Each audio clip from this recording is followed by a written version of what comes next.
এই যে একটা পাখি ডিম পাড়তেছে, এই যে ও এখন ডিম পারবে, কাজে লাগে। এই যে দেখেন আরেক জায়গায়, সব এক জায়গায় এসে ডিম পেড়ে জমা রাখতেছে। আসসালামু আলাইকুম। এই যে দেখেন আমার কোয়েল পাখির ঘরে সন্ধ্যার পরের অবস্থা, যখন আমরা ডিম উঠাতে আসি। এই যে এক কোণে ডিম পেড়ে কীভাবে জমায় রাখছে দেখছেন, মাশাল্লাহ। এই দৃশ্যগুলা যখন দেখি খুব ভালোই লাগে। সারাদিন খাটনির পরে যখন দেখি মনে হয় যে খাটনিটা কাজে লাগে। এই যে দেখেন আরেক জায়গায়, সব এক জায়গায় এসে ডিম পেড়ে জমা রাখতেছে, মাশাল্লাহ। এই যে এই দেন একটা পাখি ঠোকরা ইঞ্জুরি করে ফেলছে, ডিমের পাখি, এই যে পুরুষ পাখি।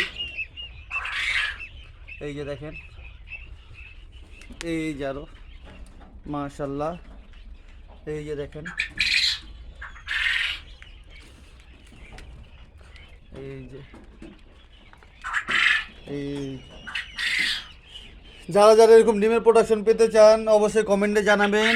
এভাবে কি এত ডিমের প্রোডাকশন কিভাবে পাওয়া যায়, কি মেডিসিন খাওয়ালে আমি অবশ্যই বলে দিব। এই যে যদি কারো কোনো পরামর্শ জানতে হয় আমার সাথে কথা বলতে যোগাযোগ করতে পারেন, মানে কমেন্ট করে জানাবেন, আমি অবশ্যই বলে দিব। এই যে মাশাল্লাহ, আমাদের 500 পাখি থেকে মোটামুটি আমরা ভালো একটা ডিম পাচ্ছি। তো চিন্তা করতেছি সামনে আরও পাখি বাড়াবো, যখন এত সুন্দর একটা ভালোই পাচ্ছি। এই যে দেখেন, এই যে এই যে দেখেন প্রত্যেকটা কোনায় ওরা ডিম পেড়া পেড়া জমায় রাখে। এই যে এই যে একটা পাখি ডিম পাড়তেছে, এই যে ও এখন ডিম পারবে। এই যে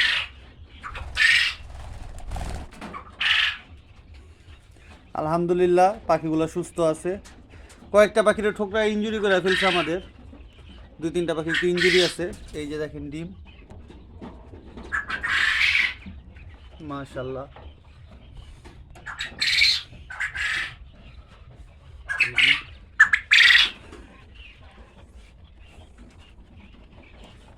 তো সবাই আমার ফার্মের জন্য দোয়া করবেন, যাতে আল্লাহ আমাদের ফার্মে বরকতময় দান করেন, আমরা এরকমভাবে খামারটাকে চালাতে পারি। এই যে দেখেন আমার খামারটা।